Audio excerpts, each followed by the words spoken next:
Welcome to Black Gumbo Southern Gardening. Today I'm going to show you how to propagate figs. Who doesn't like a good fig? Look at that big sucker. I'm going to show you how easy it is. Let's go.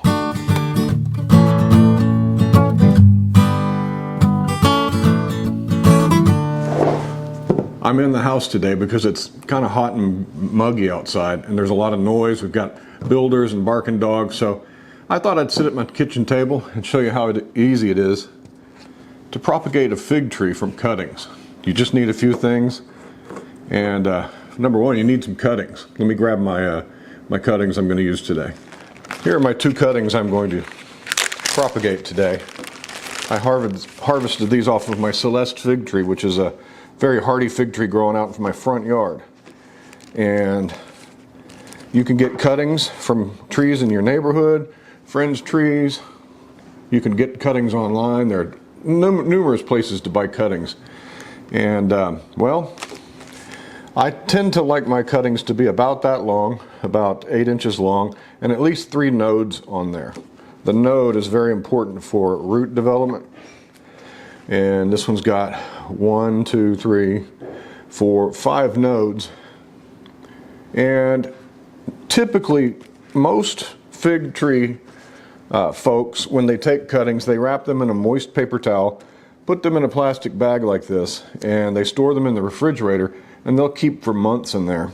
The fig tree cuttings that I propagated not too long ago, I kept those for 3 or 4 months in the fridge before I got around to planting them. But yeah, the cuttings you can get in all kinds of places. There are thousands of varieties of fig trees, and man, it's just so great when you find the ones you really like. Well, let me show you what to do. First, you're going to need a container. Now, I've used all kinds of methods of rooting figs. Some are very complicated and very involved. You know, there's a 3-cup method that I first used that used a humidity dome, a clear humidity dome, and you know, I've found I just don't need that. I've also heard of folks making a big fuss over what kind of growing medium that they start their figs in. Some people do vermiculite and perlite mixture, and that's it. Some people do sand. Some people do coco coir and perlite. I'm just using regular potting soil, just a bag of potting soil, and it works for me. It works for me. I also don't worry about the humidity, because what I'll do is I'll take my potted fig tree, or my propagated fig tree cutting, and I'll set it outside on my front porch. That way it gets natural humidity, because it's humid here. It's warm, and I can keep the soil watered, and it grows in the environment that it's going to have to grow in anyway. I don't have to worry about any kind of humidity or anything. It's already acclimated to being outdoors. Using these styrofoam cups, the only downside to these is you can't see the roots. You have to just trust the roots are there, or you can make a slit down the middle and take a peek, and then you can just put it back together. If the roots aren't there, put a piece of tape over, you're done. But what I do is I put some holes in the bottom, and there's some holes in the bottom of the cup as well. But I put holes in the bottom so that I can water this and keep that soil moist. You don't want it really to dry out. You want to come along and make sure it's got moisture in it as the fig tree grows roots down there. That's the thing we want first, is roots. If you're growing cutting in a medium like this and you see leaves, that's not necessarily a sign of success yet. Leaves will come on quickly before the roots sometimes. So you want to make sure you have roots. So I'm just using a regular potting soil, and some people say that a regular potting soil, because of the organic material that's in there, will pose a risk of rotting your cutting, because there's organic material, bacteria already in here. And that's why some folks like to use vermiculite and perlite, because they're largely sterile. But that's not what we're going to do today. We're going to use the potting soil method and the cup method, and it's probably the easiest method that I've used. I have about a 90% success rate with this method. All right, so what do? We first identify where is the top of the cutting and where is the bottom. You can see the bottom of my cutting here is getting a little discolored, so ideally I'd trim that off. This is kind of a bonus cutting for me. I've already got cuttings going, so I'm going to leave it there now. But if I was really hopeful for this Celeste to go without rotting or without mildew, I'd cut about a ½ inch of this off the bottom. But here's what we do. Beneath a node, down here you scrape the bark off and expose the green cambium on a portion of the plant. You can see we're exposing the green cambium, and I'm going to expose a little of it up here on this node. You don't have to go deep, you just want to get some of that green cambium exposed. Now I'm not going all the way around. There we go. We have the green cambium exposed. That will encourage root growth. I'm going to take a rooting powder. This is a rooting hormone. Some people use honey. I like this stuff because it's cheap. And this is almost vital. We're going to take some rooting powder and get that ready for our cutting. We're going to take our cup with the name of the variety and the date that we started. I'm going to take a hole maker 5000 and I'm going to make a hole in here. I like to get a hole done, opened up before I put the cutting in so I don't scrape all my root hormone rooting powder off. So I'm going to make a hole about the size of my cutting.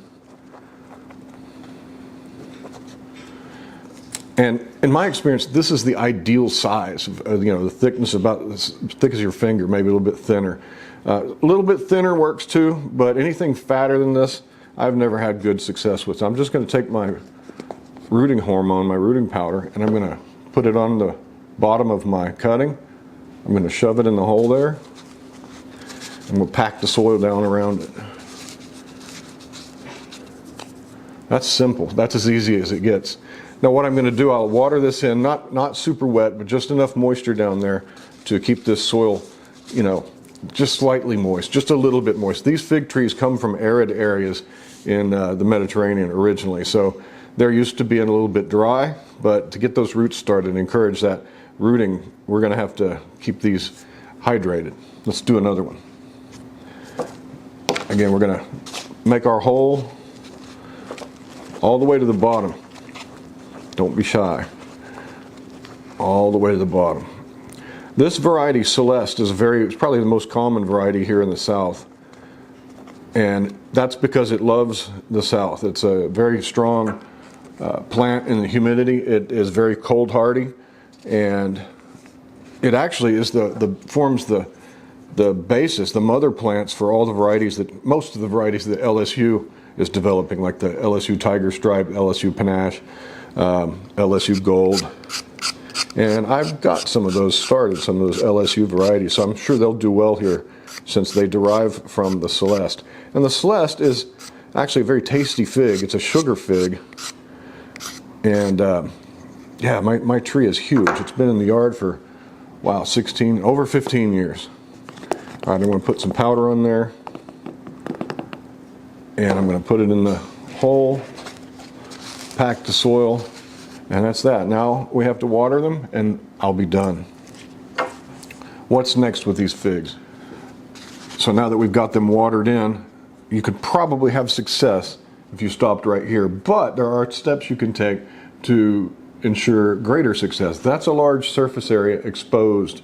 The inner wood is exposed to air, and this cutting can lose a lot of its moisture, and you can seal that. I've seen people use wax to seal it with, but I like this Paraffilm, this laboratory film.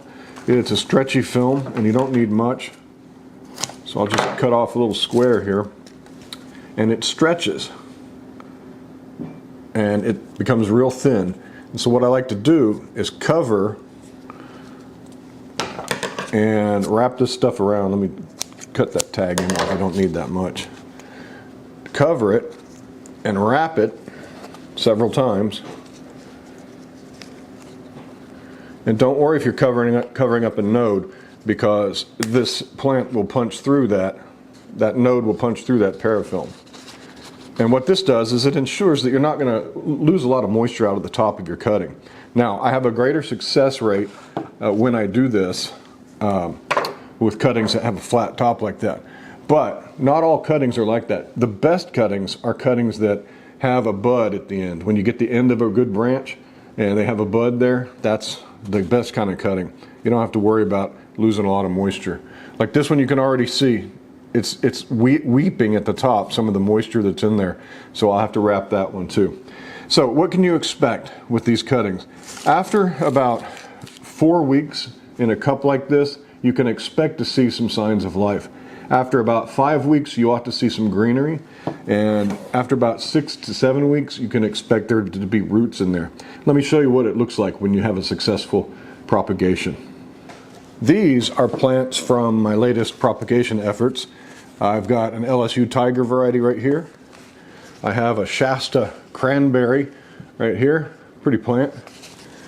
I have an LSU Tiger, another tiger. Is that 2 tigers? Yeah, I got 2 of those. I've got 2 of each of these. And I have a Firehouse, and I'm looking for, look how beautiful that is. And if you look closely, let me get up and show you. You can see what I mean by the plant will punch right through that paraffilm. I had wrapped this one, and you can see it just punches right through. You can see this one I wrapped, and it didn't have to punch through because the node was beneath the paraffilm wrap. And then what I was talking about is when you have one that comes from the tip of a stem, you don't have to wrap it at all because there's a bud at the end, and that starts to form your tree. This is about the size when I would consider potting these figs up into the next size container, when they're about like this. I've already checked, these do have good root systems. This is a successful fig propagation right here, and I really love it. Now, there are some things you have to consider when propagating figs. Namely, cuttings are taken when the fig tree is dormant. You can, hypothetically and possibly, take cuttings from a tree that is actively growing, but typically you want to get your cuttings when your tree is dormant. Its leaves are gone, it's asleep. You can actually see what you're doing when you're pruning. And get your cuttings and look for them about the size of what you see here. These about 8 inches long, about the size of your pinky finger, with at least 3 or 4 buds on it.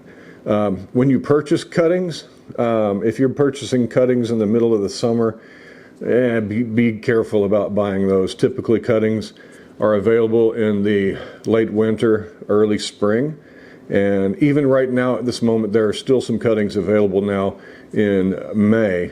But after May, I don't know if I would trust the cuttings that are out there for sale. Why am I doing a propagation video in the early summer? Well, because my examples, I wanted to show you the success of what you can expect. So I did these, 6 to 8 weeks ago, and I wanted to have a video that just doesn't show you how to start the cuttings with a stick and not show you results.